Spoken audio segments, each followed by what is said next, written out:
लोग कहते हैं शेर जंगल का राजा है और सबसे ताकतवर जानवर है। आप कहते हैं शेर से ज़्यादा ताकतवर गाय है, तो ये जरा समझाइए। ये हमने कहीं सुना है कि आप कह रहे हैं शेर से ज़्यादा ताकतवर गाय है। प्रकृति की सबसे बड़ी पावर है सर, सबमिशन।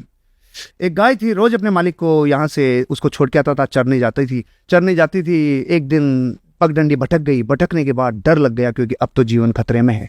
जैसे ही देखा शेर की आवाज है, पूरे जान लगा के, पूरी ताकत लगा के दौड़ी और कहीं पानी सा दिखा, उसमें कूद गई। निकला वो दलदल में नीचे जाने लग गई। अचानक बहुत ज्यादा तेज दर्द हुआ। क्यों? क्योंकि अब शेर आ रहा था, वो उससे डबल वजन का था, इसलिए डबल ताकत से गया। वो भी पाँव में जाम हो गया। अब दोनों सेट हो गए दलदल में, ना वो हिल सकता ना वो हिल सकती। जीव की जीव में आया, गाय की जीव में जीव आया। उसने देखा हुआ, उसने प्यार से पूछा, ए भैया तेरा कोई मालिक है? उसने कहा मेरा कौन मालिक है, मैं बापू, आई एम बापू जंगल का। बस तू आज मरेगा क्योंकि तेरा कोई मालिक नहीं है। मेरा मालिक मुझे बचाने जरूर आएगा क्योंकि उसे पता चलेगा कि गाय लेट हो गई। मेरा मालिक है इसलिए मैं आज बचूंगी, तुझे कोई बचा नहीं पाएगा क्योंकि तेरा मालिक नहीं है। जिसका पुल अपने गुरु, अपने मालिक और अपने समर्पण पे होगा तो फंसाने वाला कोई मिलेगा, तो 3 लोग का नाथ बचाने वाला भी कोई गुरु आपको देगा। ये नियम है प्रकृति। तभी तो देखो सर, मेरा मन कर रहा है अभी 1 मिनट वाले में जो होगा वो देखा जाएगा। मतलब आपने कहा कि देखो सर, हमने कुछ चीजें कंट्रोवर्सी हुई, कुछ ये हुआ कुछ हुआ। प्रकृति अगर कोई फंसाने वाला देती है तो ध्यान रखना सर, उस दुर्योधन का जन्म हो रहा था लेकिन युधिष्ठिर को पहले जन्म लेना पड़ा। जितने अपयश कर्म की प्रकृति आपकी थी उतना ही लेना था। उसके बाद जब यश कर्म की प्रकृति उठती है तो पूरे सोर्सेज आपके साथ लग गए कायनात में, वापस आपको निकाल के लिए। इंटेंशन, चीजें, अनंत काल के कर्मों के, ये सारी चीजें, इसलिए ये तो होना ही था। मैं तो उस वक्त जब आपके जीवन में ये घट रहा था उस टाइम मेरा आंसू आए थे मेरे।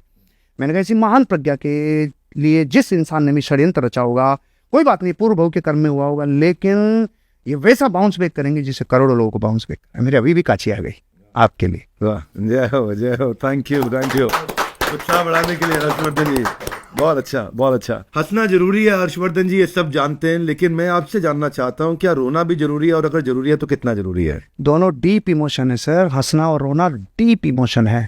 और ये मनुष्य जब जब डीप इमोशन को बैलेंस नहीं कर पाता तो बहुत ज्यादा डिस्टर्ब होता है। ये वैसे ही है जैसे कमरे में चूहा मर गया, अब अपने को बदबू आ रही है और चूहा निकाल नहीं पा रहे हैं, तो अपन या तो रूम परफ्यूम छिड़क रहे हैं या कोई ऐसी चीज छिड़क रहे हैं जिससे वो बदबू जाएगी। वो हो ही नहीं सकता। जब तक चूहा हटेगा नहीं तब तक जीवन में कोई उपाय नहीं है। चूहा हटाना तो कुछ देर बदबू आएगी लेकिन चली जाएगा। इसका एग्जाम्पल मेरे गुरुजी कहते हैं, ए बेटा, चाहे निशान छूट जाए लेकिन दर्द पूरा जाना चाहिए। आपके जीवन में निशान रह जाए उस रोने के कि लोग क्या कहेंगे, लोग क्या कहेंगे, मर्द का बच्चा होकर रोता है, कैसे करता है, ऐसे करता है। अरे चाहे निशान रह जाए, दर्द तेरा अंदर जाना चाहिए। जब जब जिस इमोशन के साथ तू बह रहा है, मैं तो एक मूवी में कोई सीन देखता हूँ और आंसू आते हैं तो रुकते नहीं है, तो अपन रो लेते हैं सर। हंसने वाली बारी आती है तो रुकते नहीं है, क्योंकि ये वेग हैं बॉडी के। वेगों के साथ खिलवाड़ किया तो वेग आपको नुकसान पहुंचाएंगे। हंसना वेग है, मूत्र वेग है, रोना वेग है, वीर्य वेग है। इन वेगों को रोकना नहीं, इन्हें समझना, इन्हें जानना, तो ये ऑटोमेटिकली आपके फेवर में आ जाते हैं।